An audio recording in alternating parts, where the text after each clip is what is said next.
Hello friends, कैसे हो आप सभी लोग। फ्रेंड्स, मैं अंशु शुक्ला आपका स्वागत करता हूं।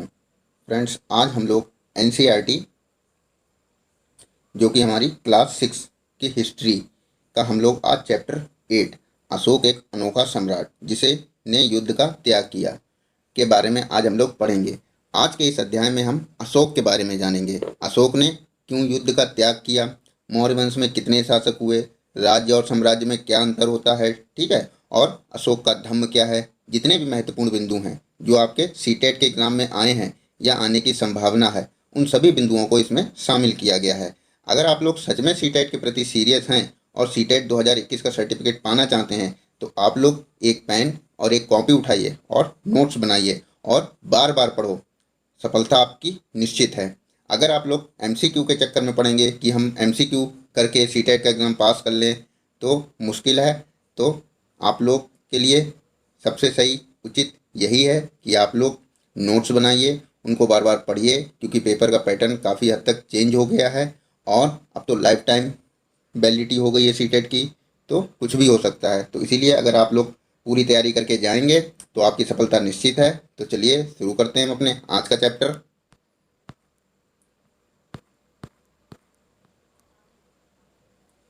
अशोक जिस साम्राज्य पर शासन करते थे उसकी स्थापना उनके दादा चंद्रगुप्त मौर्य ने लगभग 2300 साल पहले की थी। यानी कि मौर्य मौर्य वंश की स्थापना किसने की थी? चंद्रगुप्त मौर्य ने की थी। और चंद्रगुप्त का बेटा कौन था? बिंदुसार था। और बिंदुसार का बेटा कौन था? अशोक था। तो इसीलिए चंद्रगुप्त मौर्य जो हैं वो अशोक के दादा हुए। ठीक है, आगे बढ़ते हैं। चाणक्य या कौटिल्य नाम के एक बुद्धिमान व्यक्ति ने चंद्रगुप्त मौर्य की सहायता की थी। ठीक है, और चाणक्य के कई विचार हमें अर्थशास्त्र नामक की किताब में मिलते हैं, तो ये आपको ध्यान रखना है। चाणक्य ने कौन सी पुस्तक लिखी है? तो अर्थशास्त्र लिखी है। और चाणक्य के को और हम क्या कहते हैं? तो कौटिल्य भी कहते हैं। तो ये आपको ध्यान रखना है। इसी की सहायता इन्होंने नंद वंश पर विजय प्राप्त की थी और मौर्य वंश की स्थापना की थी। हालांकि ये आपके एनसीईआरटी में नहीं लिखा हुआ है, आपको सिर्फ उतना ही पढ़ना है जो आपकी एनसीईआरटी में लिखा हुआ है। ठीक है। अब वंश, तो वंश क्या होते हैं? तो जब एक ही परिवार के कई सदस्य एक के बाद एक राजा बनते हैं तो उन्हें एक ही वंश का कहा जाता है। मौर्य वंश में तीन महत्वपूर्ण राजा हुए, जैसे अभी हमने आप लोगों को बताया, चंद्रगुप्त, चंद्रगुप्त का बेटा बिंदुसार और बिंदुसार का पुत्र अशोक। साम्राज्य में बहुत से नगर थे। इनमें साम्राज्य की राजधानी पाटलिपुत्र, उज्जैन और तक्षशिला जैसे प्रमुख नगर थे। इनको हम आगे भी देखेंगे मैप में। तक्षशिला उत्तर पश्चिम और मध्य एशिया के लिए आने जाने का प्रमुख मार्ग था। ठीक है, तो पहले तक्षशिला देख लो कहाँ पे है। ये आपका मैप रहा। ठीक है, तो ये है तक्षशिला। ठीक, ये तक्षशिला हो गया, ये महत्वपूर्ण नगर है। और ये पाटलिपुत्र हो गया और ये उज्जैन हो गया आपका। ठीक है, और मतलब ये जो काले जो बिंदु हैं ये सारे हमारे महत्वपूर्ण नगर हैं। जो जो काली बिंदु हैं जैसे तक्षशिला, उज्जैन और पाटलिपुत्र, ये महत्वपूर्ण नगर हैं। और ये जो लाल बिंदी वाले हैं तो ये वो स्थान है जहाँ से अशोक के अभिलेख मिले हैं। तो ये आपको ध्यान रखना है। ठीक है, और इनको आप नोट भी कर लेना, महत्वपूर्ण नगर और कहाँ कहाँ से अभिलेख मिले हैं। अब बढ़ते हैं अपने चैप्टर की तरफ। तो और दूसरी तरफ उज्जैन उत्तरी भारत से दक्षिणी भारत जाने वाले रास्ते में पड़ता था। ठीक है, साम्राज्य के बहुत बड़े क्षेत्रों में किसानों और पशुपालकों के गांव बसे हुए थे। मतलब किसान भी रहते थे और जो पशु पालते थे वो भी लोग रहते थे। मध्य भारत जैसे इलाकों में ज़्यादातर हिस्सा जंगलों में भरा हुआ था। वहाँ पर लोग फल फूल का संग्रहण और जानवरों का शिकार करके जीविका चलाते थे। ठीक है, और साम्राज्य में अलग अलग इलाकों में भिन्न भिन्न भाषाएं बोलते थे, भिन्न भिन्न भाषाएं बोलते थे। ठीक है, और अलग अलग प्रकार का भोजन करते थे। यहाँ तक कि अलग अलग किस्म की पोशाक भी पहनते थे। ये तो आज भी होता है, अलग अलग राज्यों की भाषाएं हैं। ठीक है, और पोशाक भी अलग अलग राज्यों के हैं और खान पान भी अलग अलग राज्यों के हैं। ठीक है, वैसे ही पहले था। ये मैप आपको अपने माइंड में रखना है। अब राज्य और साम्राज्य में क्या अंतर होता है? तो देखो, साम्राज्य जो होता है वो राज्यों से बड़े होते हैं। ठीक है, राज्य में राजा होता है और साम्राज्य में क्या होता है? सम्राट होता है। और सम्राटों को राजाओं की तुलना में ज़्यादा संसाधनों की ज़रूरत होती है। तो ये आप ध्यान रखना। मतलब ज़्यादा संसाधन कैसे? ज़्यादा से ज़्यादा सैनिक होते हैं। ठीक है, और उन्हें कई राज्यों को या नगरों को देखना पड़ता है। ठीक है, तो ये आप ध्यान रखना। इसी कारण सम्राटों को बड़ी संख्या में कर इकट्ठा करने वाले अधिकारियों की जरूरत होती थी। ठीक है, अब साम्राज्य का प्रशासन कैसे चलता था तो ये देख लो। पाटलिपुत्र और उसके आसपास के इलाकों पर सम्राट का सीधा नियंत्रण था। ठीक है, अब सीधा नियंत्रण का मतलब क्या हुआ? तो इसका मतलब यह हुआ कि इस इलाके के गांव और शहरों के किसानों और पशुपालकों, शिल्पकारों और व्यापारियों से कर इकट्ठा करने के लिए राजा अधिकारियों की नियुक्ति करता था। ठीक है, और जो राजा के आदेशों का उल्लंघन करते थे तो अधिकारी उनको सजा भी देते थे। ये ध्यान रखना, राजा उनको सजा नहीं देते थे, अधिकारी उनको सजा देते थे। ठीक है, और इनमें से कई अधिकारियों को वेतन भी दिया जाता था, तो ये ध्यान रखना। ठीक है, और संदेशवाहक एक जगह से दूसरी जगह घूमते रहते थे और राजा के जासूस अधिकारियों के क्रियाकलाप पर नजर रखते थे। ठीक है, एक संदेशवाहक भी थे जो राजा के जो जासूस अधिकारी थे उन पर नजर रखते थे कि वो लोग क्या कर रहे हैं। इनके सबके ऊपर सम्राट था। ठीक, कौन था इनके सबके ऊपर? सम्राट था, जो राज परिवार या वरिष्ठ मंत्रियों की सहायता से सब पर नियंत्रण रखता था। तो ये आप ध्यान रखना। मौर्य साम्राज्य के भीतर कई छोटे छोटे क्षेत्र या प्रांत थे। इन पर तक्षशिला या उज्जैन जैसी प्रांतीय राजधानियों से शासन किया जाता था। किससे? तक्षशिला या उज्जैन जैसी प्रांतीय राजधानियों से शासन किया जाता था। जैसे छोटे छोटे राज्य, मतलब जैसे मान लो ये इंडिया है। ठीक है, अब मोदी जी पूरे इंडिया पे शासन करते हैं, वैसे ही कुछ हद तक पाटलिपुत्र से इन क्षेत्रों पर नियंत्रण रखा जाता था। अक्सर वहां का राज्यपाल या गवर्नर बनाकर भेजा जाता था। अब जैसे इंडिया है, ठीक है, अब मोदी जी पूरे इंडिया पे शासन करते हैं और हर राज्य में क्या होता है, एक मुख्यमंत्री या गवर्नर बनाकर भेजते हैं, अभी भी भेजते हैं, जिससे कि उस राज्य की सारी रिपोर्ट वो किसे देता है? प्रधानमंत्री को देता है, और प्रधानमंत्री राष्ट्रपति को देता है। तो वैसे ही शासन व्यवस्था मौर्य साम्राज्य में प्रचलित थी। ठीक है, फिर प्रादेशिक केंद्रों के बीच विस्तृत क्षेत्र थे। ठीक है, इनके इलाकों में मौर्य शासक सिर्फ मार्गों और नदियों पर नियंत्रण रखने की कोशिश करते थे, जो कि आवागमन के लिए महत्वपूर्ण थे। यहाँ से उन्हें जो भी संसाधन, कर और भेंट के रूप में मिलते थे उसे इकट्ठा किया जाता था। तो प्रादेशिक केंद्र मतलब तक्षशिला। ठीक है, तक्षशिला और जैसे कोई राज्य हुआ तो उनके बीच के इलाके जो थे, ठीक है, उन पर नियंत्रण रखा जाता था। मार्गों और नदियों पर नियंत्रण रखा जाता था। उदाहरण के लिए अर्थशास्त्र में यह लिखा है कि उत्तर पश्चिम कंबल के लिए और दक्षिण भारत सोने और कीमती पत्थरों के लिए प्रसिद्ध था। यह संसाधन नजराने के रूप में इकट्ठा किए जाते थे। तो नजराना क्या है वो जान लेते हैं। नजराना, जहाँ कर नियमित ढंग से इकट्ठे किए जाते थे, वहीं भाई कर जो होता है उसको हम नियमित मतलब 7 दिन में या महीने में लेते हैं। वहीं नजराना अनियमित रूप से जब भी संभव हो इकट्ठा किया जाता था। जब मन करे राजा का तब नजराना ले लिया जाता था। ऐसे नजराने विविध पदार्थों के रूप में प्रायः लोगों से लिए जाते थे, जो स्वेच्छा से इसे देते थे। मतलब पदार्थों को कुछ भी ले सकते हैं, जंगल वालों से लकड़ी ले सकते हैं, पशुपालकों से दूध, घी, मक्खन ये सब ले सकते हैं, और कुछ भी ले सकते हैं, और ये लोग इन्हें स्वेच्छा से देते भी थे। अब राजधानी में सम्राट की क्या स्थिति थी? तो मेगास्थनीज चंद्रगुप्त के दरबार में पश्चिम एशिया यूनानी राजा सेल्यूकस निकेटर का राजदूत था। तो ये आपको ध्यान रखना है। मेगास्थनीज ने जो कुछ देखा उसका विवरण दिया है। यहाँ हम उसके विवरण का एक अंश दे रहे हैं। सम्राट जनता के सामने आने के अवसरों पर शोभा यात्रा के रूप में जश्न मनाया जाता था। मतलब जब सम्राट जनता के सामने आता था तो शोभा यात्रा के रूप में जश्न मनाया जाता था। उन्हें एक सोने की पालकी में ले जाया जाता है। उनके अंगरक्षक सोने और चांदी से अलंकृत हाथियों पर सवार रहते थे। राजा के, वो सम्राट के कुछ अंगरक्षक पेड़ों को लेकर चलते थे। इन पेड़ों पर प्रशिक्षित तोते का झुंड रहता था, जो सम्राट सिर के चारों ओर तरफ चक्कर लगाता रहता था। राजा सामान्यतः हथियारबंद महिलाओं से घिरे होते थे। वे हमेशा इस बात से डरे रहते थे कि यहाँ कोई उनकी हत्या करने की कोशिश ना करे। उनके खाना खाने के पहले खास नौकर उस खाने को चखते थे। वे लगातार 2 रात एक ही कमरे में नहीं सोते थे। ये सम्राट के बारे में लिखा है। और ये किसने लिखा है? तो ये मेगास्थनीज ने लिखा है। और मेगास्थनीज कौन था? तो ये सेल्यूकस निकेटर का राजदूत था। ठीक है, और पाटलिपुत्र के बारे में उसने क्या लिखा?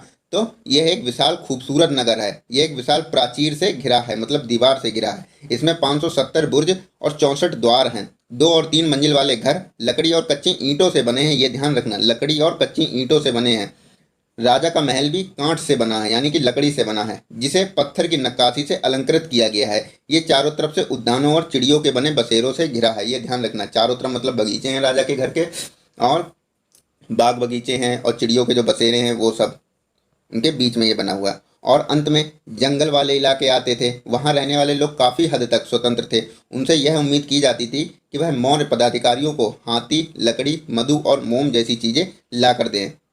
अब अशोक अशोक मौर्य वंश के सबसे प्रसिद्ध शासक थे। वे ऐसे पहले शासक थे जिन्होंने अभिलेख द्वारा जनता तक अपनी संदेश पहुंचाने की कोशिश की। अशोक के ज़्यादातर अभिलेख प्राकृत भाषा और देवनागरी लिपि में हैं, ये ध्यान रखना। ज़्यादातर अभिलेख प्राकृत भाषा और देवनागरी लिपि में हैं। कलिंग युद्ध का वर्णन करता हुआ अशोक का एक अभिलेख।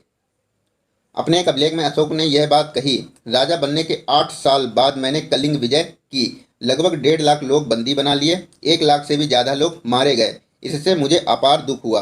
क्यों? जब किसी स्वतंत्र देश को जीता जाता है तो लाखों लोग मारे जाते हैं और बहुत सारे बंदी बनाए जाते हैं। इसमें ब्राह्मण और श्रमण भी मारे जाते हैं। जो लोग अपने सगे संबंधी और मित्रों को बहुत प्यार करते हैं, दासों और मृतकों के प्रति दयावान होते हैं, वे भी युद्ध में या तो मारे जाते हैं या अपने प्रियजनों को खो देते हैं। इसलिए मुझे पश्चाताप हो रहा है। अब मैंने धम्म पालन करने और दूसरों की इसकी शिक्षा देने का निश्चय किया है। मैं मानता हूँ कि धम्म के माध्यम से लोगों का दिल जीतना बलपूर्वक विजय पाने से ज़्यादा अच्छा है। मैं यह अभिलेख भविष्य के लिए एक संदेश के रूप में उत्कीर्ण कर रहा हूँ कि मेरे बाद मेरे बेटे पोते भी युद्ध न करें। इसके बदले में उन्हें यह सोचना चाहिए कि धम्म को कैसे बढ़ाया जाए। धम्म मतलब धर्म। धम्म शब्द धर्म का प्राकृत रूप है, तो ये ध्यान रखना। आगे बढ़ते हैं और इसको फिर से पढ़ लेना आप लोग इस पैरा को। अब अशोक का कलिंग युद्ध। कलिंग तटवर्ती उड़ीसा का प्राचीन नाम है। अशोक ने कलिंग को जीतने के लिए एक युद्ध लड़ा, लेकिन हिंसा और खून खराबा देकर उन्हें युद्ध से वितर्षणा हो गई। उन्होंने निर्णय लिया कि वे भविष्य में कभी युद्ध नहीं करेंगे। अभी जैसे हम लोगों ने भी पैरा पढ़ा। अब मौर्यकालीन स्तंभ का हिस्सा काफ़ी पूछा जाता है। ये तो उत्कृष्ट पॉलिश वाले पत्थर की मूर्ति या मौर्यकालीन स्तंभ का हिस्सा है और ये बिहार के रामपुरवा में मिला है और अभी इसे राष्ट्रपति भवन में रखा गया है। तो ये है उत्कृष्ट पॉलिश वाले पत्थर की मूर्ति। क्वेश्चन आज आया हुआ है एग्जाम में, ध्यान रखना। उत्कृष्ट पॉलिश वाले पत्थर की मूर्ति किसका हिस्सा है? तो ये मौर्यकालीन स्तंभ का हिस्सा है। अब अशोक का धम्म देख लेते हैं क्या है। तो अशोक के धम्म में किसी देवता की पूजा, ना तो किसी कर्मकांड की आवश्यकता नहीं थी। ठीक है, मतलब अशोक का जो धम्म था या धर्म था उसमें ना तो किसी देवता की पूजा और ना ही किसी कर्मकांड की आवश्यकता थी। उन्हें लगता था कि जैसे पिता अपने बच्चों को अच्छे व्यवहार की शिक्षा देते हैं, वैसे ही यह उनका कर्तव्य था कि वह अपनी प्रजा को निर्देश दें। बुद्ध के उपदेशों से भी प्रेरित हुए थे। कौन? अशोक। अशोक ने धम्म महामात्र नाम के अधिकारियों की नियुक्ति की, जो जगह जगह जाकर धर्म की शिक्षा देते थे। यह आप ध्यान रखना। किसकी नियुक्ति की? धम्म महामात्र अधिकारियों की नियुक्ति की, जो जगह जगह जाकर शिक्षा देते थे। मतलब ऐसी कई समस्याएं थीं जिनके लिए उनमें संवेदना थी अशोक के लिए। ठीक है, कि ऐसा क्यों होता है, दुख होता था समस्याओं को सुन के। तो उनके साम्राज्य में अलग अलग धर्मों को मानने वाले लोग थे और इससे कई बार टकराव पैदा हो जाता था। जानवरों की बलि चढ़ाई जाती थी, दासों और नौकरों के साथ क्रूर व्यवहार किया जाता था। ठीक है, परिवारों में पड़ोसियों में झगड़े, इन्हीं समस्याओं का निदान उनका कर्तव्य था। किनका? अशोक का। और इसीलिए उन्होंने धम्म महामात्र अधिकारियों की नियुक्ति की। तो ये आप ध्यान रखना। इसके अतिरिक्त अशोक ने अपने संदेश कई स्थानों पर शिलाओं और स्तंभों पर खुदवाए। ठीक है, अधिकारियों को यह निर्देश दिया कि वे राजा के संदेश को उन लोगों को पढ़कर सुनाएं जो पढ़ नहीं सकते थे। अशोक ने धर्म के विचारों को प्रसारित करने के लिए सीरिया, मिस्र, ग्रीस तथा श्रीलंका में भी दूत भेजे। इसके अतिरिक्त उन्होंने मनुष्य और जानवरों की चिकित्सा की भी व्यवस्था की।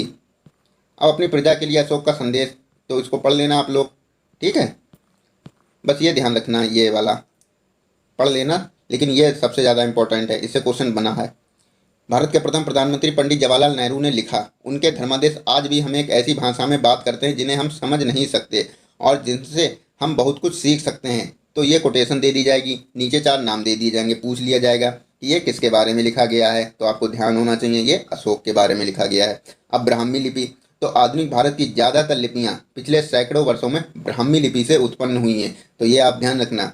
ठीक है, और ये यहाँ आप आ अक्षर, ठीक है, आ वाला अक्षर को अलग अलग भाषाओं की लिपियों में देख सकते हैं। ये आरंभिक ब्राह्मी में आ ऐसा, देवनागरी हिंदी में, ये बांग्ला की लिपि में आ ऐसा बनता है, ये मलयालम में आ ऐसा बनता है और ये तमिल में आ ऐसा। ये सभी छोटा आ बने हुए हैं, ये ध्यान रखना। अब चीन, क्योंकि हमारी एनसीईआरटी के लास्ट में दिया रहता है अन्यत्र, ठीक है, कि देश विदेशों में क्या चल रहा है।